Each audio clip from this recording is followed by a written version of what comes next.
Hello and welcome. You're tuned in to another edition of Darkness Radio presents Holzer's Ghosts. This is the after show discussion, and tonight we're going to be discussing Final Word, Season 2, Episode 4 of the Holzer Files. I have some great guests we're going to get to in just a moment. I hope you enjoyed tonight's program as much as we enjoyed bringing it to you. This was one of the most emotional and powerful episodes that I've had a chance to be a part of. As you saw during the episode, it was very hard to know that you're communicating first with a child's spirit, but to know that there's a mother and a daughter that are separated by a very thin veil that can't find one another. And to have had their daughter, Emma, pass away at nearly the same age as my daughter, Ripley, from the exact same disease was heartbreaking, to say the least. It was a tough case, but I'm glad that we had a chance to go in and investigate this. And joining us tonight on the program, I've got, as I said, a couple of very special guests. And I want to make sure I get this right. As I mentioned the information for our first guest I'll bring on. Our first guest is Karen Dahlman. She is a published author, licensed professional counselor, and a Ouija practitioner. She serves as an officer and director of the Talking Board Historical Society. And Karen has been using the Ouija board for 47 years and has communicated with sentient beings in unseen dimensions. She has been a fan favorite on Darkness Radio for years and Coast to Coast AM. And she is one of the go-tos when it comes to anything Ouija board. Karen, thanks for coming on this evening. Hey, Dave. Hey, everybody out there. It's great to be here. All right. Our second guest for the evening that we have, I'm very excited to have her join us as well. This show wouldn't happen without her and without the involvement of her family. Hans Holzer is one of the most prominent paranormal investigators in American history. I'm glad that we're finally able to shine a light on the work that this man did, kind of breaking barriers and walls down into investigating the claims of the supernatural, from ghosts to UFOs, witches, and beyond. And that legacy has not died with the passing of Hans Holzer 10 years ago.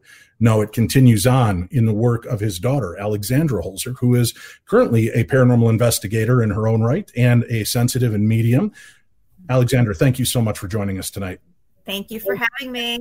It's great to have you. I'll tell you what, for the video viewers, I'm going to remove the Darkness Radio logo so it's not covering your pretty face and we can enjoy conversating with one another.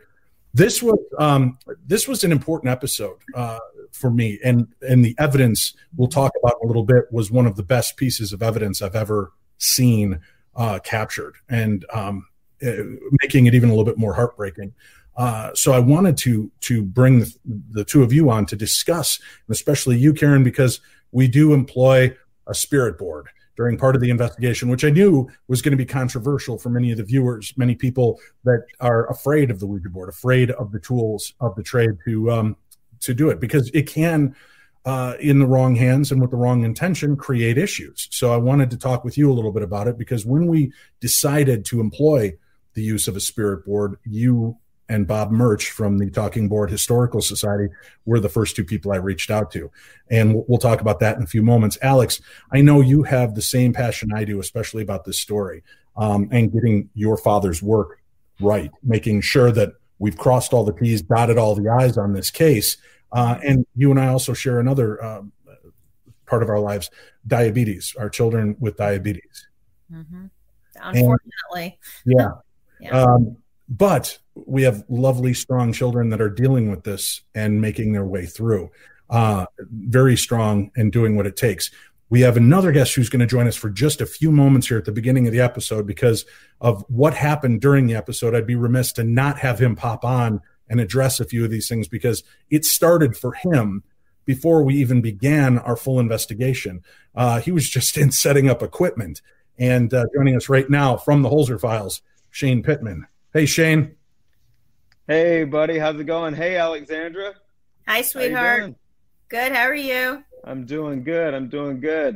Good. Well, Shane, let's break this down. You get to the castle. You're just going in to set up equipment so that we can do our baseline investigation.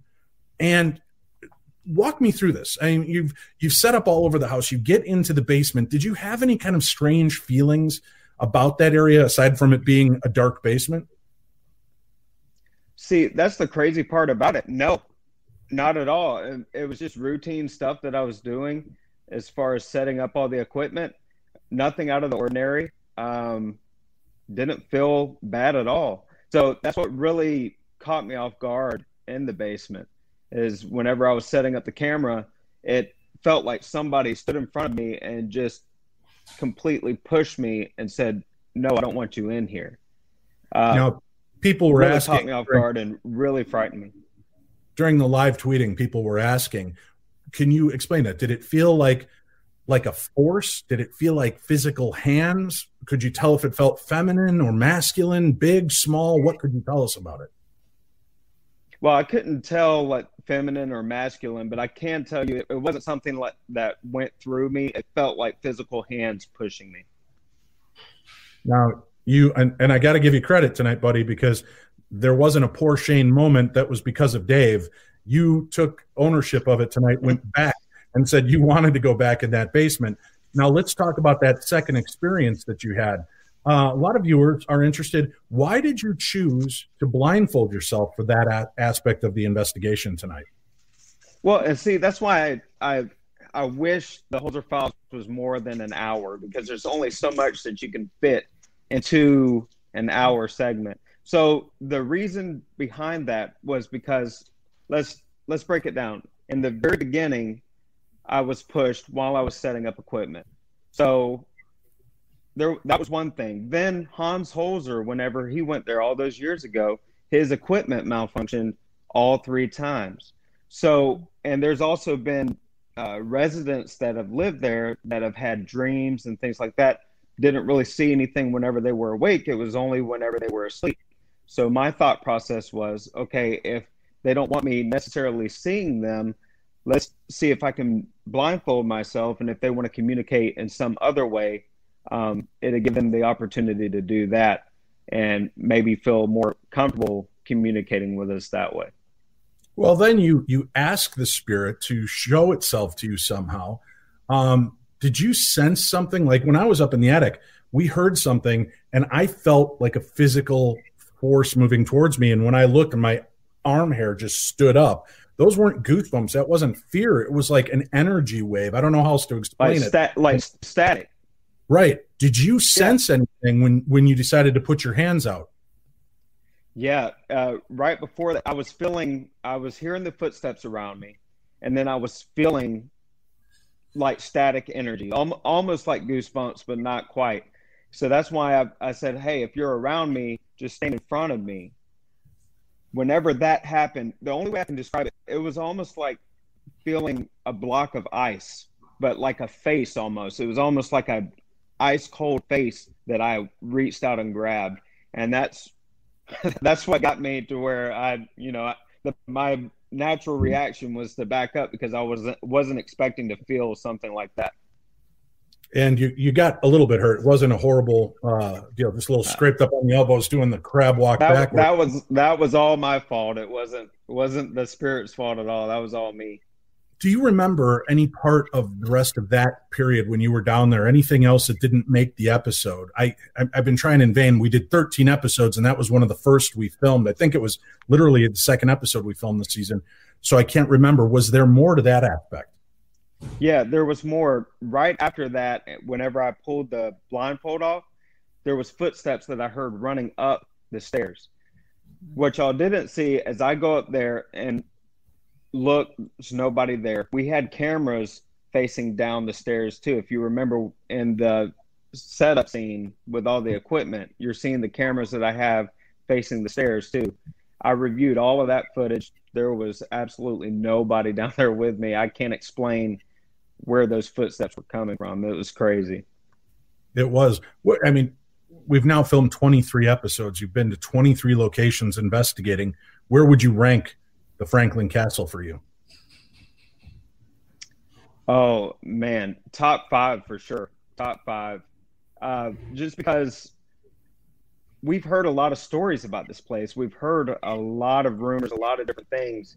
And just, it kind of reminds me, the story aspect kind of reminds me of like how the Oceanborn Mary case was, where we set out thinking it was one way.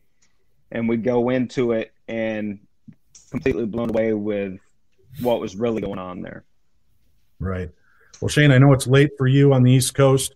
Thank you for staying up a little late. I know you're going to join me next week for our Thanksgiving episode. Right after the Thanksgiving show, we're going to both try to stay away from that one extra slice of pie so that the tryptophan doesn't knock us out. We're going to be live next Thursday doing another of these Holzer's Ghost episodes and talking about Hans Holzer's first case in Rockland County. It was a case that really intrigued him. So we'll be doing that. I think it's Through the Veil is the name, I believe, of that episode. That will be on next week. And Shane will join me for the full hour here on Holzer's Ghosts. Shane, have a great night. And thank you so much for coming on and being with us this evening. No problem. Thank you all so much. Y'all have a good night. All right. Now, ladies, I appreciate you allowing us to have a few moments with Shane as well, because I knew once people saw it, they were going to want to know what those experiences were like for him. Alex, I don't want to give away something that wasn't revealed yet in the episode. It did not play out at the end of the episode, but it was information that we were able to get. But I'm curious, at the start of this, talking with Dee Romano, your father was invited there 3 times by the Romano. Mm-hmm. And he was there all 3 times. His electronics failed. The 3rd time, Hans Holzer was asked to leave and never return to the Franklin Castle. Was that a surprise for you to hear that your dad was actually thrown out of a location? Yes and no, because yes, because he really was the genuine article, and he was much like a reporter, and just trying to get the information. And so maybe he ticked off somebody the wrong way, which is not unusual, especially back then, the way that he worked. But I was surprised because I felt like, why? If somebody's going to act a certain way towards you in that situation in life, there's a reason why. There's something else going on behind the scenes. I just didn't understand until you guys went through the research and took it to that next level as to what could be the reason why, because he was a really nice guy. Do you know what I mean? So very caring, and he really didn't mean to be offensive. He was European. What do you expect? Certain way. But, there had to be a reason that I couldn't figure out. Well, like I said, we'll cover this in a little bit when I'll tell you about something that we revealed to Dee. Well, actually, we stumbled upon in the final reveal with Dee. Again, people, you have to understand there are going to be elements of the show that don't make it to air. We film for 5 days, 12 to 14-hour days, and have to pare all of that down to 42 minutes in a cohesive story. And this was the one element I do wish would have made it in the final edit, because I think it's important and validating for Hans as well.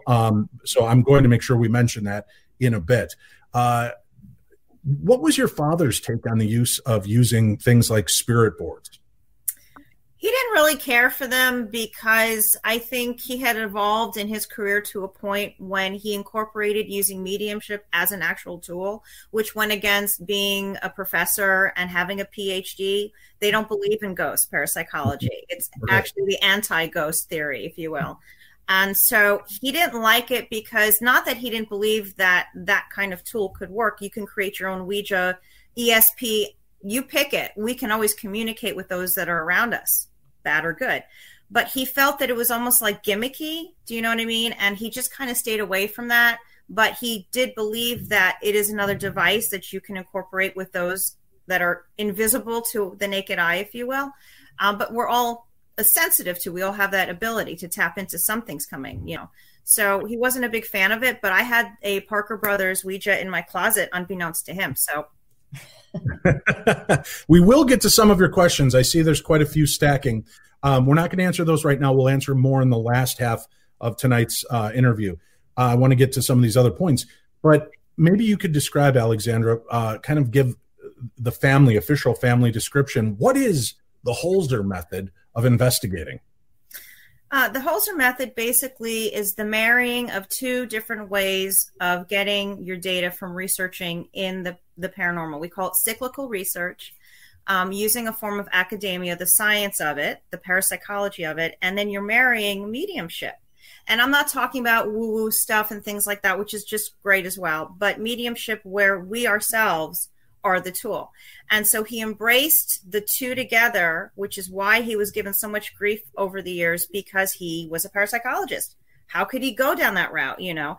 And he didn't care. And so the Holzer method was born, and it was kind of created in the 1960s. I think he was more comfortable in putting it out there when he wrote his first book, The Ghost Hunter. So it kind of emulated from there, became that protocol for him that would set forth those guidelines for all the people he worked with.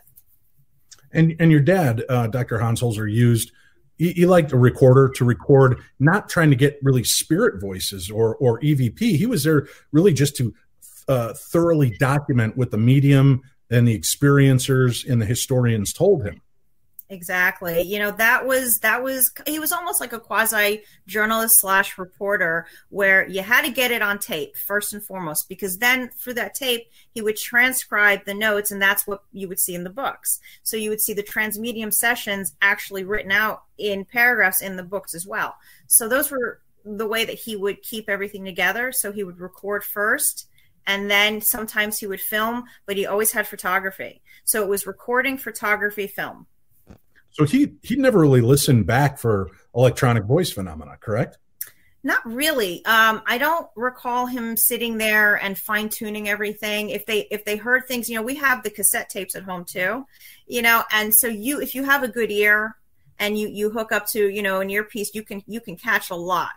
I don't think he was doing that. I know that he ran a lot of the work through labs. You know, back then they had a lot of different people helping him. They had technicians. They developed the film in actual labs. It was a whole process to get the evidence out there. I mean, we have this great ghost photography. You know, we have piles of photographs. He even put a lot in a book called Psychic Photography. He was big on that as well. So I don't recall him going back and having to recheck it. I think they had heard, and he relied a lot on the transmediumship then to correlate to the history to back that up. And if they didn't match, then he couldn't really put his mark on it. He'd have to go back again. Right. And that's what we've always found fascinating. He never put an official stamp as this case is closed, unless the place burned to the ground. Right. But then he didn't want to go back and visit the area to see if they've rebuilt or if there was any other news stories in that area. But he never fully closed a case. We don't fully close a case. We go in and we re-examine it. We may kick over some new stones, but we know that what we've done now is open the possibilities to where does the story continue to progress. Exactly. In these cases. And you're instrumental in each one of these episodes, not only by giving us the permission and allowing us into your family's life and legacy, exploring these cases, which, you know, as we've talked about, the case files are the star of this show. The hard work, passion, and dedication your father put into the work. And if people could see how much this man put into each case, it would blow them away. Stacks of notes, copious notes, tons of audio recording, videotape when he could, photographs, evidence, books. I mean, the guy, he put it all together. That is the star. I'm glad that his work is being represented, if you will, in this form to show what he did. Now, hearing that initial audio, I know people are used to tuning into our program, and at the beginning, you get some cool, clear, crisp audio that we've been able to digitally process, take your old cassette tapes and reel-to-reels and pristinely document them into data. This one was all horrible. Even my kids were watching and they're like, "Ooh, what's wrong with this audio?" That wasn't even it. I wish I would have played it a little longer, because you could hear how tinny and far away your father and the mother sound from the recorder, and it would just progressively get worse to these screeching metallic noises, and it was like the tape was destroying itself, which frustrated your dad. Yep. And yeah, definitely. He wouldn't go back to back to back to investigate. So he would go to other investigations, then come back to Franklin Castle, and every time the recorders wouldn't work for him. How frustrating was that for him?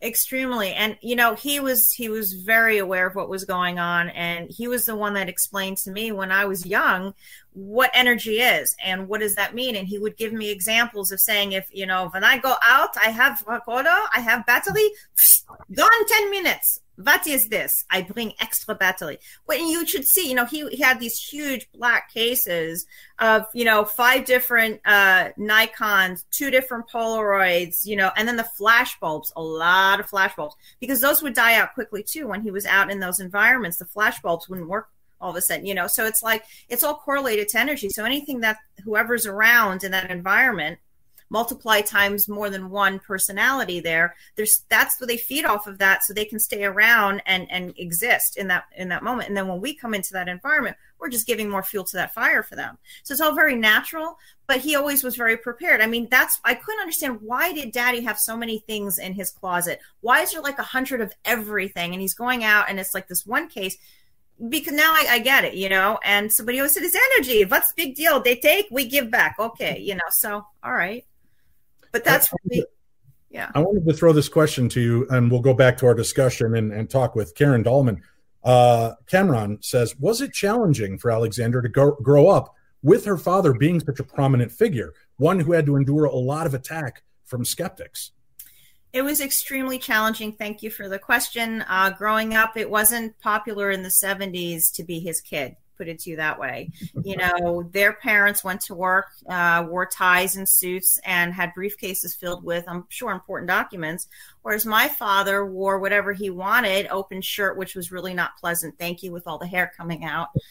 And in his briefcase, there's probably some, headless figures and, Eye of Newt and things that said ghosts, witches, and UFOs. So, yeah, I kind of cringed, and I wasn't very popular as a result. So my childhood, and it wasn't until college that I broke away from it. And I actually went away from him, and I went to art school like my mom, who also worked with my father for over 10 years, investigating and doing a lot of the artwork for his book covers, So I said, I'm going to just be like Mom now and just go that way, because I was mortified, and nobody thought it was cool. I was like the weird kid. I was like the Addams Family.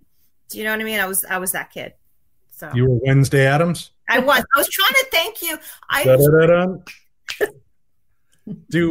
How do your kids respond now that Mom's famous for being a paranormal investigator? Grandpa is the godfather of this kind of realm in America. That's right up behind you. How do they respond to this? Well, obviously it's cool. And their friends are like, they're all into it. I mean, the oldest, I think the two of them, their friends are now following us, which is great. It's kind of weird because they get it. It's cool for them. But when I was growing up, it wasn't cool for me. And my sister could give, two hoots. So it's more normalized, I think, since the TV show started coming out, and the reality show started doing it. But we had In Search Of, and they don't even know what that is. So we'd say, go on YouTube, look up In Search Of. What's that? I'm like, oh my gosh, history, education here, people. But yeah, it's I think we've normalized it for so long. We've been doing this for almost 20 years at this point, where I've accepted it. And as a writer, kind of, so I wear the many hats, similar to my father, where as a creative. So I say we're creatives, and we all have the ability for intuition, and then we go from there. Well, that's a great bridge as we talk to Karen Dahlman, talking about everybody having this intuition and kind of innate abilities. Hans Holzer liked to take trance mediums to locations. He was not big on equipment. And we're going to come back to that too, Alex, because I think you've got an interesting update on how your father might feel about that now. But Karen, when we went here and I heard that this place had been used for so many different things, it was a church, it was like a dormitory for students, it was all of these different structures in a home, and that they would find Ouija boards used inside the home. And there was all this activity, and the mother, Mrs. Romano, really believed that there was something to this, that they had brought spirits in. So for this, I had wanted to try something, and I called you on it. And my theory was so many different Ouija board sessions had been started there. People call in the ghosts, they'd be frightened by it, throw it underneath the bed, and that would be the end of it. Or they would try to hide it so that Mrs. Romano wouldn't know that they were using a Ouija board in the home. I asked you, what are the possibilities if we go in with a Ouija board and set our intention to try to close, like Windows on a computer, try to close all those past sessions? Had you ever heard of that kind of experience before, or experiment?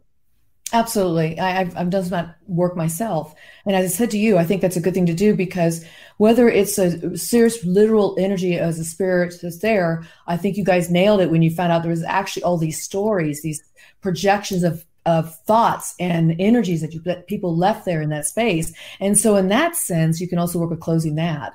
So the idea of going in there and trying to somehow, with your intentions and your beliefs and the spoken word, which is energies, actually, you're actually trying to put that cap back on, or like you said really well, is closing those windows. That's what you were doing, and that's what you did. And this is real work. This is real stuff. This really does work. You know, we decided. Now, people saw the planchette. We used a shot glass, which is scrying. First of all, just so we can tell everybody, that is a method that people use as well as glass scrying. This is the exact board, and this was actually gifted to me from the Talking Board Historical Society. We'll talk a little bit about the history of the board in a second, but what we were doing, you saw it zipping around the board. We were pushing it. We weren't trying to communicate so much with the spirit, but we chose to use the infinity symbol. So we were doing it, the infinity symbol, as we were calling forth the spirits, setting our intention, trying to send them, cast them out, and have them go back where they came from. What was really fascinating to me is when Shane first showed us the evidence review, and again, our evidence review takes about an hour because we talk over, we break down things. There's evidence we throw out because, that wasn't good, or it doesn't fit, meaning it, okay, we heard a hawk screeching in the house, but what does that have to do with the rest of the story? So we throw some of those things out. But when Shane first said, watch this, and we're watching the Ouija board session, we're all, of course, all focused on the Ouija board. And then I see the glitch on the computer, on the camera. And, then that drew my attention. I'm like, well, that's really strange. Did any of the other cameras freak out? Cameramen are all like, nope, everything else is fine. This is the only camera, the static one, focusing. And I'm like, well, okay, that's okay, Shane. And I was kind of like dejected that was it. And he goes, you really didn't see it? And I said, well, I saw the static. Was there more? He goes, yeah, watch it again. I think we watched it 4 times, and Cindy and I are oblivious to what happened. And this was embarrassing to say, because as a paranormal investigator, this shows how fallible the brain is in perception. We're focused on this point on the map. And meanwhile, behind Shane, something's happening. And as we're watching the Ouija board, he goes, stop looking at the Ouija board. Look over my shoulder. And I remember Cindy and I kind of looked, and we start doing this. And unfortunately, the angle they shot it out on the screen, I didn't think did it any justice. The freeze frames they did of it were much better. You see right where I had been sitting earlier doing that EVP session, you see this figure of the little girl just materialize, sitting on the stairs like she's watching us as we're trying to communicate with her. And it just like is there. Let me get in hand. She's there. And then all of a sudden she just kind of fades back in.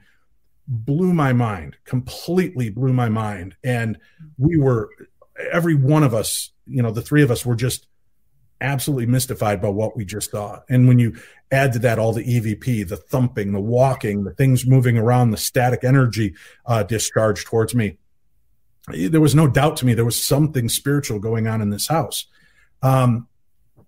With that Ouija board session, I know a lot of people were asking during the show on the live tweets, do you think that did help close some of those original sessions down? Do you believe that will make a difference in Franklin Castle? Well, this is what I think. It's not the board. The board's neutral. It's ourselves. And the fact that you said yourself, you were pushing it just to get the energy moving, and you did figure 8, and you were making, as you were doing it, you were stating intentions. And it was a healing intention. It was very loving, very kind, very respectful. That's the key here. It's not the board. It's your energy yourself that you guys put forth, the way you thought about it, the way you approached it, and the care you gave to those energies that were still there, that little girl and her mother. And that is what you did. It wasn't the board that did it. I want to be real clear on this. The board does nothing. It was yourself. You yourself are the barometer, are the one that opens the doorway, if you will, to make things happen. So you guys did that yourself. Very powerful. And Alex, I got to tell you, the whole time we're doing this, I'm not sure how your father would feel about a Ouija board. I'm half expecting at some point to feel your dad's hand go up against the back of my head. What's wrong with you, Schrader? Right. I was half waiting for that. But then I'm also like, but he was open to mediums. This is a form of mediumship. So, and knowing that we're not trying to call the spirits in to talk to us, that we're actually trying to give direction to the spirits by utilizing something that they might recognize because that's what they came in with. That was my hope and intention. So how do you think your father would have responded seeing this use of a tool during that investigation? If he was here in the physical sense, knowing how he is, he would probably mock it a bit. He would probably say, why do you use this thing? You need a good transmedium. What? Because, you know, he was more about that as the tool as well, on top of all the equipment and the academia and the history. But I think if, you know, knowing that we were all involved together doing this and helping the work get out there, I think he would kind of ease up on it and say, do what you want. As long as you hurt nobody, you get results, it's okay, in my Austrian book. Very cool. Well, that was, like I said, we're always trying to walk a fine line of how we do this, because we're not Hans Holzer.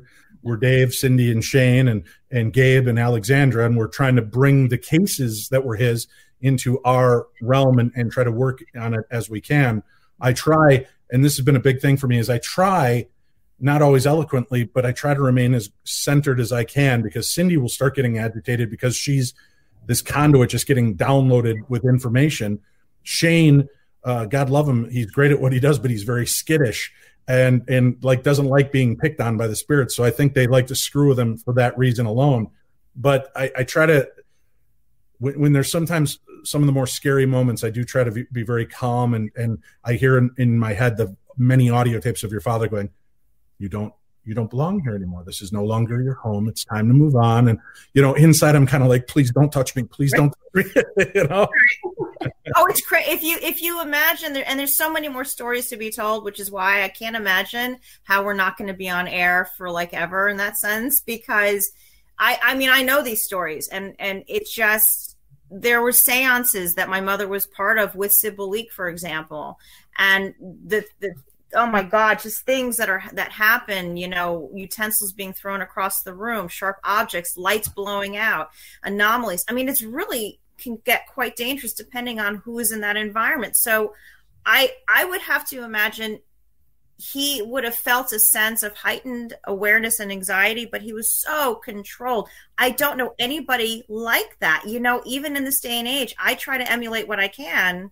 As a parent, though, I think I've lost it because he only had two of us. You know, between all of us, we have a football team. So it's like maybe that has something to do with it, but he was always very reserved. It was so important for him to be that way because he was scholarly, I should say. He really had a bazillion books. There was no internet. He really had to read and study his predecessors before him. He just was so focused like that. So I think when he went into an environment, it didn't even dawn on him that fear factor, which he always said, fear is nothing to be afraid of. It's just an emotion that's fleeting.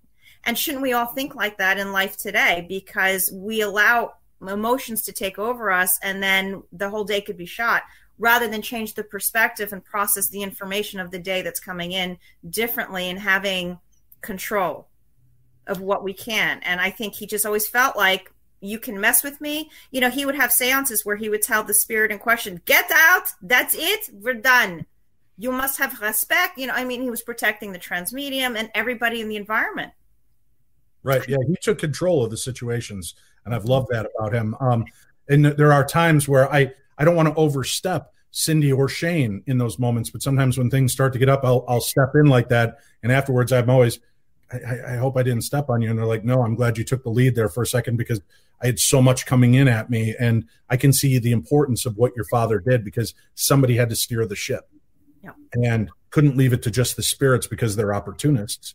Now with the Ouija board, and we're going to take a break in just a few moments, but Karen, the Ouija board, just so people understand this, the Ouija board has been popularized for thousands of years, right? Back to Egypt time, they used spirit and talking boards. It was popular in music in the 20s. They had whole songs, pop songs about them, right? Like if it were today, it would be Britney Spears and Christina Aguilera or Billie Eilish up there in their half shirts singing about communicating through the spirit board. It was a very popular thing until two instances. One was a movie called The Exorcist. So I think it was 35 seconds of on-screen time pretty much ruined the history and the love of the Ouija board. And then the Warrens, Lorraine Warren was dead against them, thought that they were nothing but a portal creator to hell. And they propagated that story. That was her belief. I'm not putting down her theories or beliefs. We all have our own systems. And truthfully, it's kind of you know, when you hear people talk about, well, listen, this all started when I played with a Ouija board.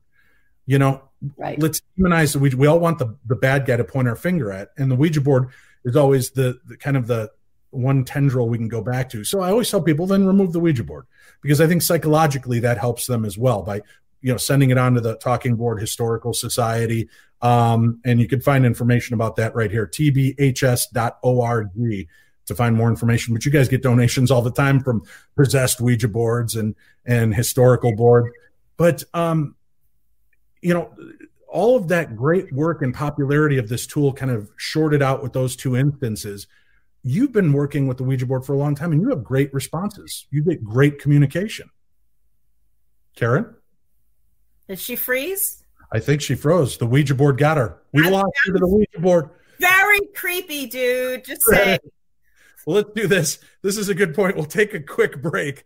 We'll come right back. Hopefully, the spirits will release their hold on Karen Dahlman, and we will communicate with her again in a few moments. Karen, if you're here, give us a sign of your presence. We'll be back with more Darkness Radio right after this.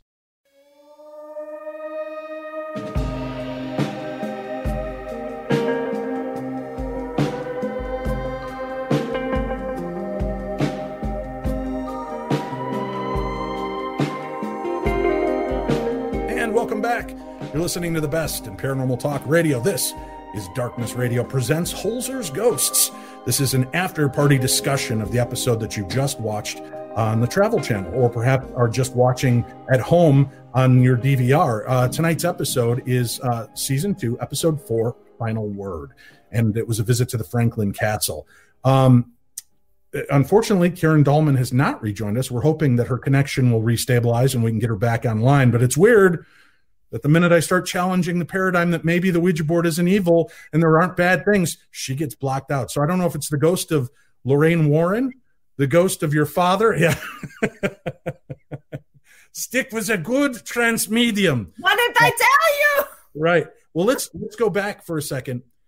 Your father, who was really against all the technology, when I got introduced to him, it was because of you. Your book had come out. His final book had come out. You helped orchestrate this interview where we interviewed you first, and then we were joined by your father for the second hour.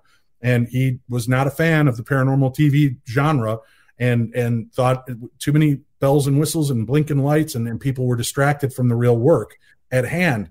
But since your father's passing, he has chosen to make himself known to you through electronic media. Is that right? Yes. The about 6 months after he had passed, so now we're going into 11 years this April. This past April, sorry, so it'll be 12 years next year.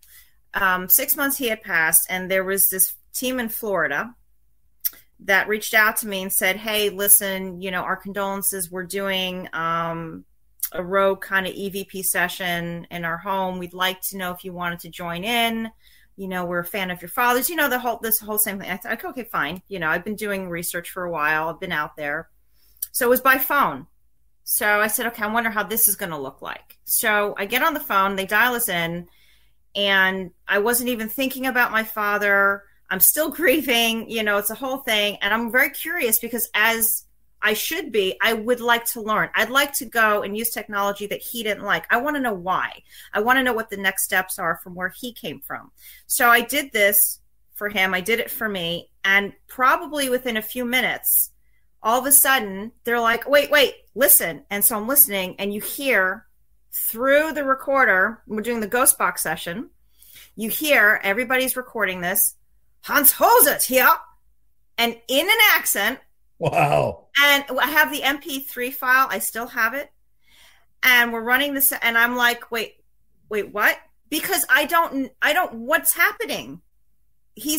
Oh my God. And then I said, oh my God, he's really gone. I still couldn't I knew he was, but do you know what I'm saying? It's that disconnect. And so they said, Alex, I think your father's here. Do you want to say anything? And I started to sob, and I said, I love you, Daddy. It was the first thing I could get out, you know, because when he died, I didn't get that chance to say it. So, and so I said it, and then, so they said, okay, Hans, can you hear your daughter? It's Alex. Can you say Alex, you know? And so he says, Alex? And then it said, love you. And it just went on from there. And, you know, it just opened up my own portal to the other side with him. And then I just somehow knew instinctively he was not going to leave. He was going to be around for as long as it took for whatever the purpose was with us, the family, the work. And that's how that began. And it was, you know, over 11 years ago. And that was 6 months after he had passed. So. Well, a lot of people ask, are you ever going to have Cindy try to communicate with Dr. Holzer, or are you ever going to try to do EVP work with him? My clear answer, and I'll just state this again, you can change it for me if you want, but was out of respect for your family and the fact that being mediumistic and sensitive yourself, he's already in communication with the person he needs to talk to. If he has something he needs us to know, he's going to tell you before we have our meeting at the beginning of each episode. So out of respect to you and the family, we don't reach out to Dr. Holzer. If he comes through and has something to tell us in the middle of an investigation, he'll let us know. He's a strong, powerful force to be reckoned with. So, we'll just accept it for that. I have no need or desire to try to bother him. He's earned his rest and reward. And if, like I said, if he wants to communicate, it'll be through you. So that's the way that we plan on handling that going forward. With that said, we do feel we've had connections with Sybil and Ethel on a few episodes because, and we talked about it last week. It almost was like Ethel was, or was it Sybil? I can't remember, when we visited the house in Metuchen. She was there seeing things, and she starts to describe the current version of the house and things that were there in front of me that I could go see that were not there when she was there. And it was just so surreal. But I think that they have given us these connective tissues from time to time, letting us know that they're around or that they saw what we were going to be doing in the future, which is pretty cool and exciting. Yeah, I mean, the way it works is if you're meant to connect, there's going to be a reason for it. You will. In terms of my father, he and I were very close, as many children are to parents or to lost friends that have crossed over, yada, yada, yada, but there's a direct line here of intention, with him. And, he moves things around in our bedroom. So our house isn't haunted, but things are moving around, and we can sense, what's going on, because if I say something about the show, if we talk about a case, his book will come off the bookcase. There's moments like that where we document that, and noises that go off in the room that you can't explain, yet it's not a haunted house, because, there's that confusion between spirit and ghosts. And when it comes to him, I have, filmed, I have, on YouTube where I've been to locations and he's come through. So he goes with me, and it'd be interesting to see maybe for season 3, if I go on some of these locations, I would like to talk to my dad and invite him in so we can all kind of chit chat and see what's going on where we go. I mean, he's done that with me already. And, it's a very special bond. And I would think when we lose people, when we're close like that, I mean, we've lost people, we could be like, okay, whatever, bye. It happens. It is what it is. But it's a family thing, and it's almost like I want that for everybody, that if they just want to communicate with somebody that they've cared about, that they can come through and receive them. My own sister cannot receive my father, and is very frustrated because she's very intuitive, but she's so foggy in her head and she's so all over the place that she can't open up and be aware and allow herself to be that tool. Do you know what I mean? So it's there, but she can't open that pathway. So,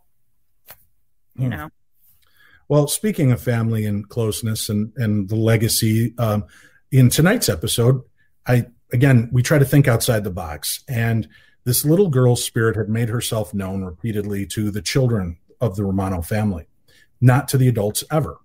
And here I am, a 50-some-year-old man, trying to communicate with a child's spirit. I felt pulled to that area.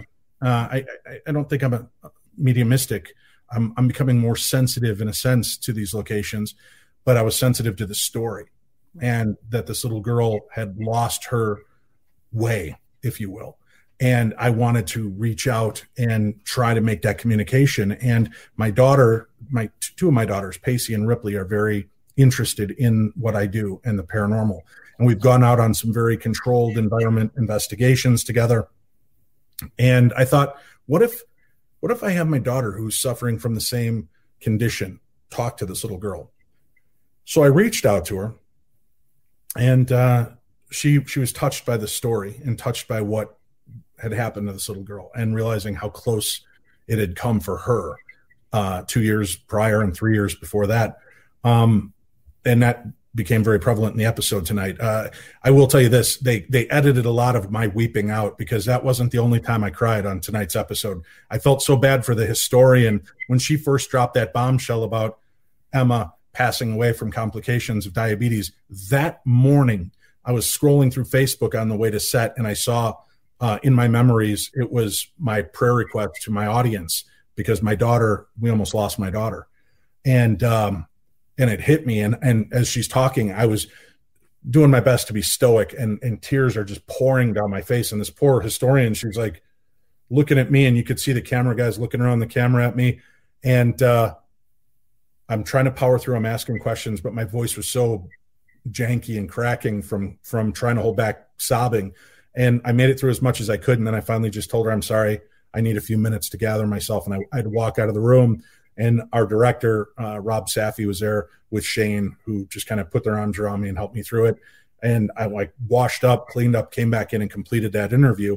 I also broke down during the investigation after we had the experience up there and we closed the sessions. And just the thought that the mom and the daughter are still in this home together but separated just broke my heart. And then in the evidence review, hearing that EVP of the little girl calling to her daddy, it struck me.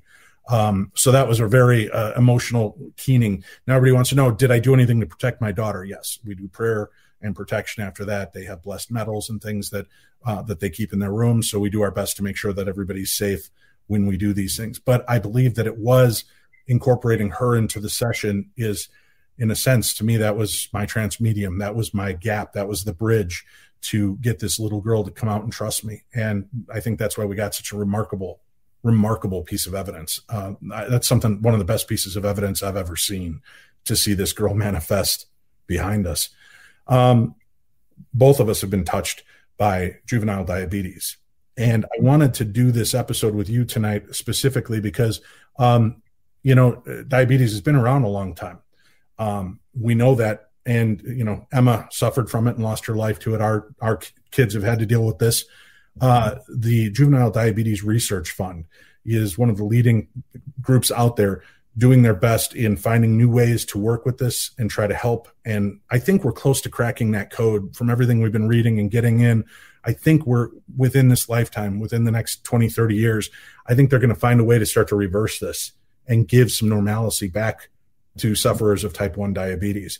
So in the season of giving, I'm just asking if you have it in your heart to make a donation at jdrf.org. That's JDRF, the Juvenile Diabetes Research Foundation. But instead of typing it all out, you can just go to the initials, jdrf.org, make a donation, because you never know who it's going to strike or how it's going to strike. And the life that you save may be one of our children or somebody that you love and know. So if any kind of donation you can make will go a long way to help them strive to end juvenile diabetes and type 1 diabetes. So I wanted to bring that up tonight on the show as well. Yeah, and also on Amazon, if you do Smile, you can choose your charity of choice, and they have that on there as well. I used to do their walks we have two. Two of our daughters were diagnosed 12 months apart, one of which my father called during a seance that I had, but we'll save that for another day. Okay. And, but I just couldn't believe what the message was. I'm like, yeah, no, I don't think so. But we used to do those walks, and now thanks to COVID, we can't attend them, and it was crazy because it was always like the blood sugars would drop. We'd have like 100 juices, fanny packs, cause they're pumpers. So it was anxiety just to do the walk. But it was like you can't win. So, but there's a lot of foundations out there that try. And I mean, we have our oldest daughter had 2 stem cell transfusions done. You and I personally talked about this on set with headquarters, and she is producing insulin, but not enough to maintain. So we're not there yet. But the idea is the pancreas isn't dead yet. We just have to wake up the islet cells and make it do its job. Right. So please think about it. If you've got the wherewithal, there are some great organizations, but I'm working with the Juvenile Diabetes Research Foundation, jdrf.org. You can go there. Now, hold on a second. Alex. What? I think I hear somebody trying to communicate with us from the other side. Oh, spirits of the other realm. Eeny, meeny, chili beanie. The spirits are about to speak. Karen Dahlman, welcome back to the program. I'm back from that portal I went into. Wow, that was weird timing because I'm right in the middle of, there's nothing. Totally strange. The whole system went down over here. We rebooted it. So sorry, but I'm back. Well, I got to get to a couple questions from our audience, but to kind of recapitulate, and I'll have you back on in the future and we can talk a little bit more about Ouija boards and talking boards. But my point was really kind of the bad thing happened right around that time with Exorcist and Lorraine Warren being so vocal about it. You said it's not the board, it's the intention of the people, the medium themselves and what they put into it. And I try to remind people, most people play with the Ouija board for a scare. Right? We're at a party. Right. That's my first experience. I was at a party and we were all around there, and I'm sure my buddies were pushing it to kill and die, and so that our girlfriends would nuzzle up a little closer to us. And but at the end of that session, we all stood up and we were all like, "Ooh, that was weird." Nobody's touching the table, and the planchette goes right off the table. Now, was that the kinetic energy of 12 horny teenagers messing with a Ouija board trying to get a little cuddle action, or was the spirit letting us know this isn't a game and flung it? You need to show respect like you would in any type of communication. But truthfully, Karen, is there any difference between a Ouija board and dowsing rods or any of the electronic equipment or recorders that we use? Is there really any difference in that?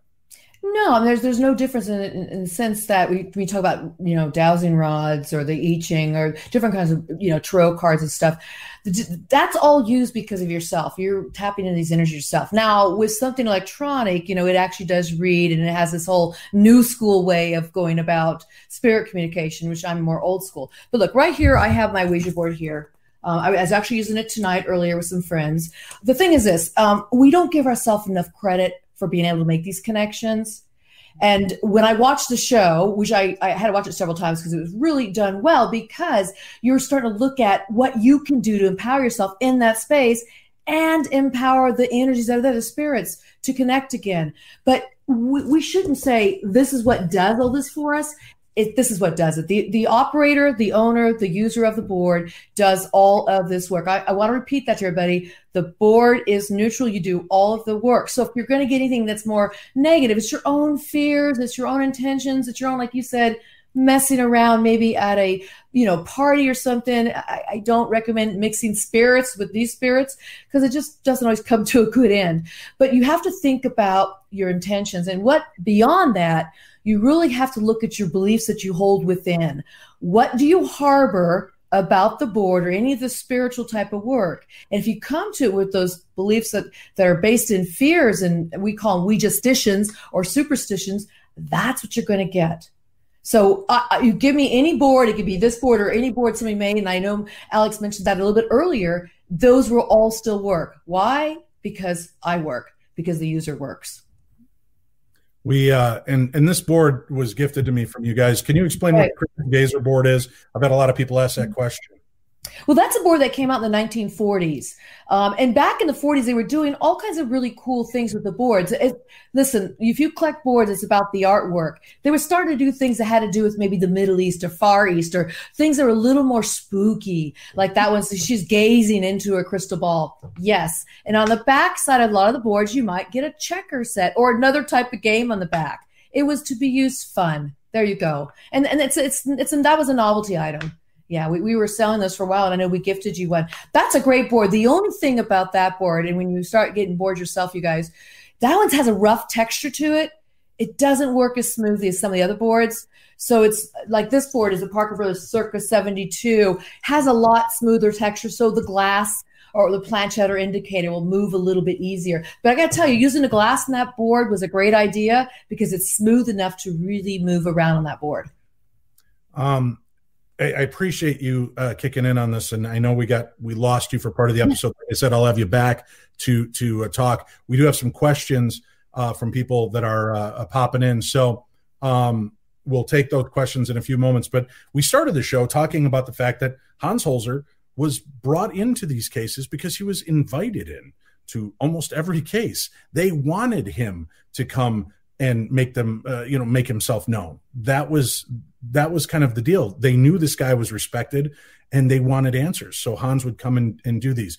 The family, the Romano family, asked Hans Holzer 3 times to come back. And each time he worked with the family, he got answers from the family. He tried to communicate. The recorders would shut down. He couldn't get the information he needed. He couldn't even go transcribe what he was recording because he couldn't hear it. And I'm so glad your dad had the wherewithal to just keep those cassettes anyway. He kept what we would have thrown out today as garbage. He kept it, knowing that maybe someday in the future we'll make sense of what was happening. And a lot of people are being very rough about Dee Romano. Her family loved that home, and they had stories, and they were told stories. And the mother researched local people telling her these tales. So this wasn't her. She was hearing something that was appearing unflattering towards her and her family. And we don't begrudge her that. She was very, kind of smacked her in the face with this, well, wait, what? But I will tell you this, there was no account. Now, you're right, and she was right. If you do something horrible, you don't always leave a paper trail. You don't always leave that out. But when we can actually look through history, and the only time these stories start to appear are 100 years after the family died, when there's a new family who are giving tours to the home, it starts to bring into question how valid are these tales. And those create egregores. Those create tulpas and thought forms, because now you're injecting into this area false narratives, fake stories, and those start to get power. And opportunist spirits, darker spirits can come in and take that guise because it's been created. The template, the avatar is there. So I wanted to clear something up for you, Alex, and for our audience. Hans Holzer was, in fact, thrown out unceremoniously from the third visit. But here's where it got interesting. When we were doing our roundtable at the end, this is why they hired me to do my bit, because of having 15 years of radio experience. I know what to push. And I asked her, I said, so how did you, she was telling me her mother would become possessed by Mrs. Tiedemann, and she would communicate to them. I said, how did you know when your mom was possessed? She goes, oh, it was easy to tell because my mom was a very sweet, loving person. And all of a sudden she would switch on a dime and she'd become very angry and agitated and like irritable that we were making all this racket in the house and marring up the floors or whatever. And she goes, we could tell then that Mrs. Tiedemann had taken over. And I said, interesting, because on the first two visits, Hans Holzer came by himself. On the third visit, he came to do the Holzer method, and he brought a medium with him. The medium was going to channel the spirit of Mrs. Tiedemann. And when Mrs. Romano heard that, suddenly her demeanor changed, and she became aggressive and very angry. And I looked at Dee Romano and I said, what do you think that means, Dee? And she looked back at me and she said, my mom didn't throw Hans Holzer out. Mrs. Tiedemann threw Hans Holzer out. She was taken over. And it was so refreshing to hear. And unfortunately, our production does a great job of telling a story. And they have so much time, and it's a finite amount of time to put 42 minutes together out of all of the copious amounts of research and episode that we do. But that was a great little nugget. And I wanted you to know that, in fact, your father wasn't thrown out because he was unwelcome or because he was rude or stepped on their toes. He was thrown out because the spirit of the house didn't want to channel through somebody else and did not want to be ushered out. And like in life, Dave, in the afterlife, if they don't want to talk to you, they don't have to. Yep. Right. And that was the key situation to me. Now, normally we do wrap up the episode here because we go about an hour, but because we didn't get a chance to get to your questions, I want to make sure that we can jump to some of these questions that are coming in. So we're going to stay on a little longer. Jason Howard says, if you use equipment to capture EVP, for example, should you close the windows as you would with a Ouija board?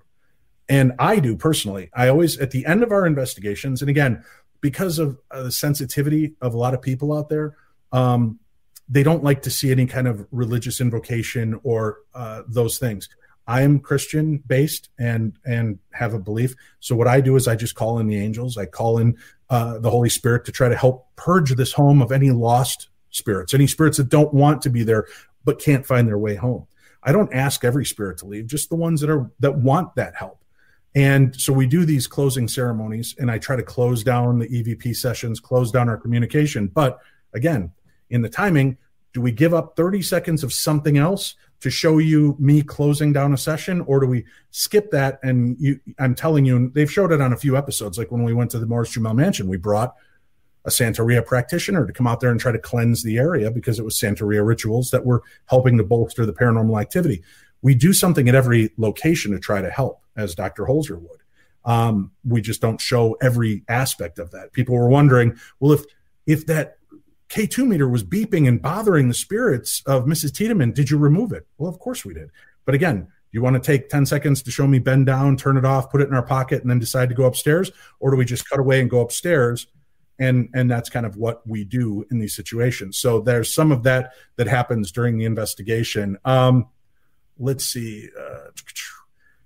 Close all sessions with thanks for communicating. Yes, PJ, that's great. But yes, when leaving location, same thing. Thank you to mentally close it.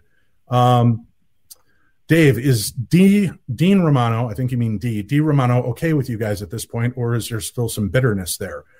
I don't know. I haven't heard from her after we filmed. I think part of it was a bitter pill, but she's an intelligent woman. It's an intelligent family. They're good people. We represented the history as it was and the fact that there was no answers. And like I said, I don't want to cast a spotlight on them, calling them liars or fabricators of tales. They may have just been fed a lot of really bad information that they took as real. And even Dr. Holzer was taken by historians at locations, right, Alex? He had to go on what he was told because we didn't have Google. We didn't have newspapers.com. He had to go with the experts, and the experts were the historians. And sometimes they had ulterior motives. They wanted more people to come through the door because there were ghosts. Right. And your dad, they were always looking for that official stamp. Sometimes your dad gave it, like the Whaley House. But then there were some places like Oceanborn Mary where he's like, I don't think so. Not this time. He's not going to give it the Holzer stamp of approval. That's right. Let's see. We've got a couple other. I'm sorry, just trying to glance at this real quickly. It's scrolling and I'm having trouble keeping up with it. So if you have a specific question, feel free to type it in now, and I will try to get to it as we're closing out. Talking about the work and the history of this location was really compelling to me because, again, here we are with the opportunity to re-examine some case files from a man who was passionate about the work, passionate about what he believed in and what he wanted to do, which was help. And that's great. So I'm glad that we're able to continue this on. So again, from the bottom of my heart, and I know the entire team, Alex, Shane, Cindy, and Gabe, thank you for allowing us into the family's work and to help keep his name relevant and let people know about this man and the great work that he did. No, it's my pleasure. And I mean, I know I'm a little peon. I've been at it for publicly 15 years, but it's got to get out there, and there's lots of different ways to do it. And it's important that you do it with people that have the right intentions and respect, which is what I've been saying forever. Just have respect. If you agree to disagree and move on. Mm-hmm. It's just the way it goes. The first Holzer book you should start with. Good question. We got a question here from, I think it's Kayomi Gilman, wants to know, what is the first Holzer book I should start with? What do you think is the best book?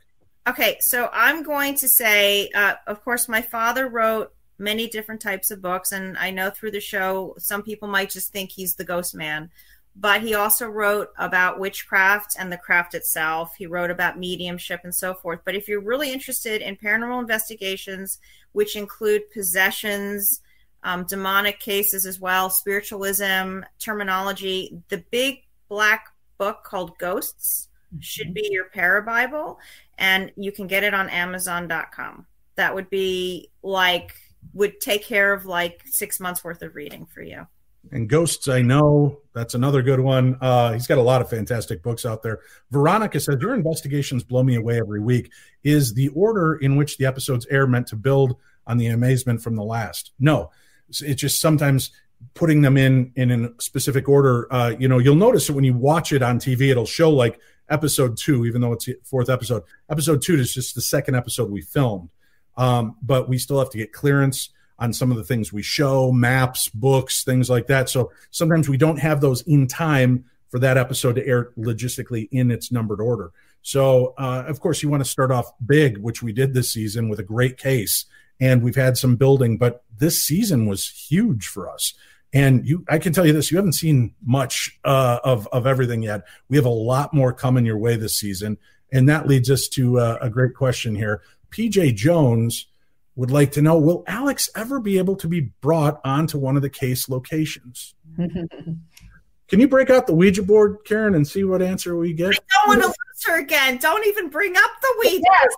It said yes. Well, I can tell you this. Alex does help more than just at headquarters this season. I can't tell you to what capacity, but you will see a little bit more of Alex this season. And we're hoping to incorporate her because I would love to see her join us on a few episodes and the big deals. But Alex, again, is a working mom who has a big family that she takes care of. So she tries to split and do all of the work that she's doing. And she'd love to be out with us on every episode too, I know. Yes, I would. All right. Let me see. Oh, that's nice. Elizabeth Fry says Holzer Files is the best show on the Travel Channel. I'd like to fight with you about it, but you're right. So let's see here. Jeremy Norton says, Dave, what do you do to try and cleanse yourself from any potential attachments when leaving an investigation? I do prayer. I wear a lot of protective jewelry. And again, I set the intention. It doesn't always work. I think I have something that followed me home from one of the episodes this season. It's been a slow build up here. We're keeping an eye on things, and I've been doing some blessings and prayer around the house. So we're hoping it will stop. But who knows? Season 3, you might have to investigate the Schrader Holzer Files will come together in one weird episode where we're going to try to see what's here with us. But again, we'll have to see how it all goes. Next week's episode, Thanksgiving, yes, there's a brand new episode of the Holzer Files, and we'll be talking next week with Shane Pittman. We might have another special guest roll in if we can get somebody on Thanksgiving night to come hang out with us two losers. We'll do that. Something I wanted to make a quick mention of and get your thoughts on this, Karen. I try to involve humor where I can, where it comes to investigations. And, Alex, you said earlier, if your dad started dealing with a spirit he didn't like, what would he do? Goodbye. Come back when you want to be nice. Right. And Gary Galka, Bill Chappell, Frank Sumption, if they started to get communication that they did not like, they would turn their devices off. This is my recommendation. If you start getting an answer from Ouija board you don't like, put it back in its box and then punish it by putting it under the game of life for real irony. Candyland. Right? Candyland and life. Let it just marinate there and think. Because I've never once heard of putting it away and then being woken up to the sound of and opening your door to see the Ouija board walking down the hall, coming towards you, instilling, play me. So you got to just, take control. You mentioned it earlier, Karen, and I know, Alex, you and I have talked about this. We don't give ourselves enough credit for how powerful we really are as people and what our abilities are. And we do have the ability to stop some of these things short. Ghosts, you tell them, here's the rules. And I've set this, if there's something that is here, you can communicate with my wife and I, but don't bother our children. And if you bother our children, we're going to take it personally and things are going to get ugly. And so that's kind of the skills. You set these parameters. And sometimes I don't ghost hunt here. I don't record here, even though we think there's something going on, because I don't want to turn that light on for other opportunist spirits. We're just going to try to deal with this one or two and get rid of it. Cindy thinks she had an attachment from one of the earlier episodes as well. So we're doing our best to keep clear. This season was a bit overwhelming because we were shut down for the COVID crisis. And when we went back out, a lot of these locations had been attention starved for months from the human realm in spirits. So you re-inject people in there coming to communicate. The spirits wanted to be heard, and they certainly made themselves known. Next week, we're going to be examining a case in Rockland County. This was a big case for your dad, Alex, because this is really the first case that he was invited on. It wasn't even really his case. He was invited to be an eyewitness, and the people that invited him realized his affinity for this work and then encouraged him, you need to keep doing this. You need to be a part of this. And it really kind of inspired the career. For people that are always like, wow, Dave is so stoic on these episodes and he's so brave. Don't worry. Next week I shit the bed. So there is a part of the episode where good old Dave Kool-Aid Man's it out of there because he gets confronted by something he did not want to see. So that takes place next week on the episode, but that'll be a fun one. Going back to Hans Holzer's very first case file Is it cool for you to uncover that case in those files and see the handwritten notes from your dad, hear what's going on, and see that this was that aha moment for him? It's surreal, and then it kind of gets to a point where what's the perspective of that moment for him? You know, his love and passion of music was his priority, even as a boy, telling fairy stories and ghost tales over in Vienna when, you know, he got kicked out of kindergarten. Like, who does that? Honestly, who gets kicked out of kindergarten? But he did. So he loved the music, and he did off-Broadway musicals and things like that. And, you know, when he connected with Eileen Garrett, famed Irish medium, and they were at a swanky Manhattan party where the cigarette ash goes long, you know, like a 1950s movie. It was, could you imagine? I love it. So Eileen's there, and I can't do Irish, but, you know, she's like, Hans, you have to go and do these things, you know. And he didn't really fathom of putting all the work and the research and the journalistic approach that he did, because he was a skeptic journalist as well prior to all this. And she just she was such a great medium like that. And she could already foresee. And she says, I see so many books ahead for you. Wow. Well, he was right. Yeah. What, 140 books in total now? 145. 11 went into, actually, The Ghost Hunter went into an unheard of 11 printings. So they reprinted 11 times back in the 60s, which was unheard of. He had his bestseller Murder in Amityville, which was turned into a film. And then he had all this. It was like 145, which included. Wait, there was a movie about Amityville? I think so. I don't know. Have you heard? Movies now, yeah. But yeah, he did the prequel. I feel that his research was really the prequel to the story. But you know, and he also wrote fiction, not just nonfiction. He published books on poetry. He was such a romantic, my father. Even after my parents got divorced, my mother would come over and he'd be like, Katty, come in. Look what I bring from you from the flea market. I'm like, Daddy, you guys have been divorced for like 100 years. Oh, but I love your mother. I'm like, okay. That's very sweet. Yeah. We've got, here's an interesting question. Let me see where it popped up. Jason wants to know, does Alex have a favorite case? Ooh, I have many.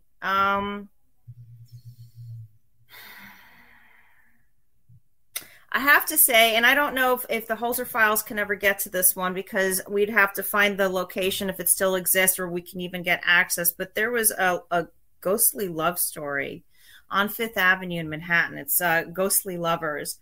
And, of course, I'm a native New Yorker from New York. Now, I'm not loving it now, let me tell you, but whatever. I am still a native New Yorker. And it's this love story, and it's almost like, you know, the smoke-filled room in a crime scene where there's these two glasses, and one has the lipstick stain, and who was the other's glass?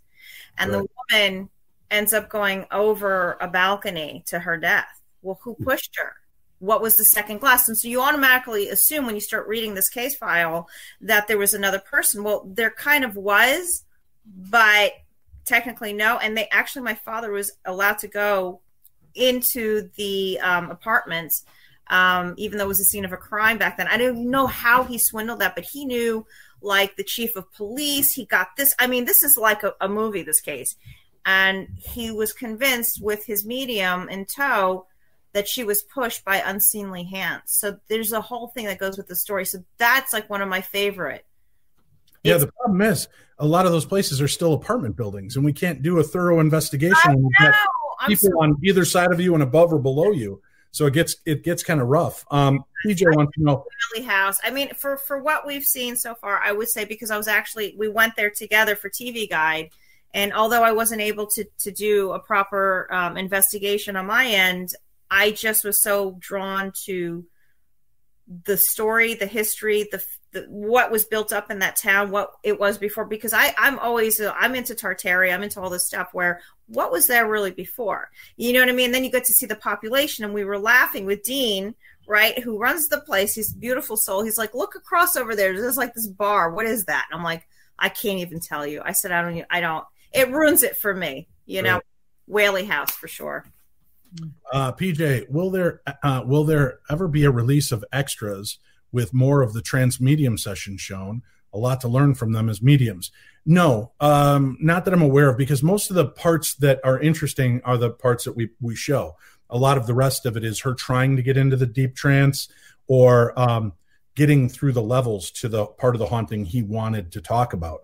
And, those are mishmashed as he's, waiting for her to get to the level. Because, again, a lot of these houses are 100, 200 years old, and he's got to kind of cut through there. Now, with that said, I know that there's cuts in Europe that get a longer. I think they get a 52-minute episode. So there's going to be some additions in there, and I'm hoping maybe they'll do some DVD releases with extra footage from the episodes. So we'll try to put that out there. Let me go back to you, Karen, before we say goodbye here.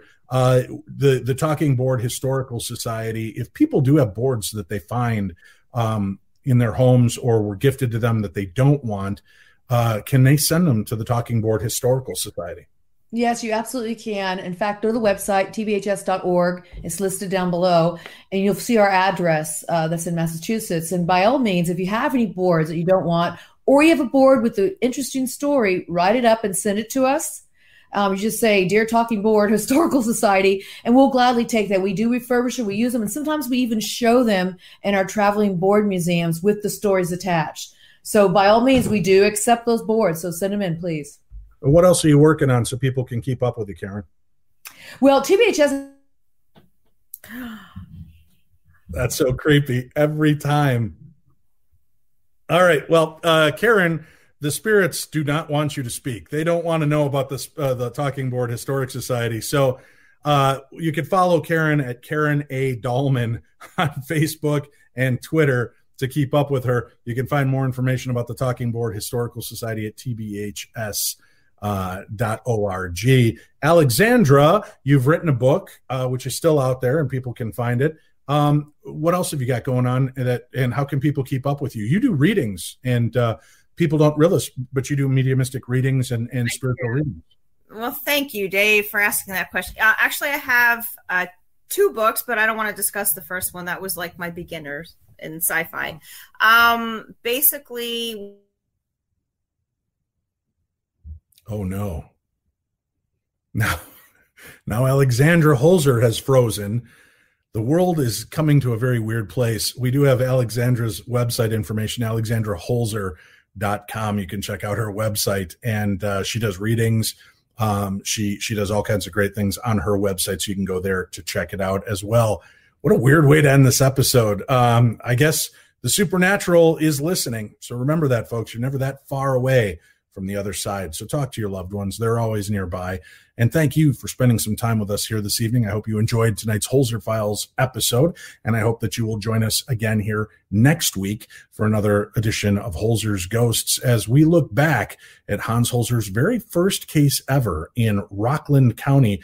The episode is called Edge of the Veil, and it is a great episode, a fantastic story, and has some real jumps to it. So I hope you'll check that out. And remember, you can find us here after every Thursday, brand new episode when we go in to do more Holzer's Ghosts. For those of you listening to the podcast form of the show, thank you for tuning in to the best in paranormal talk radio.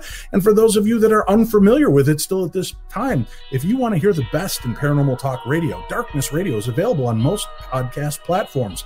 Check the podcast tool that you use and look for Darkness Radio, or simply call out, "Hey, Echo," or "Hey, Siri, play the new episode of Darkness Radio," and it should launch for you. That's an easy way to find it. Or just go to your app store and get the Darkness Radio free app. That's it for this week. We will be back next week with more of the best in paranormal and true crime talk radio. I'm Dave Schrader, and this is Darkness Radio.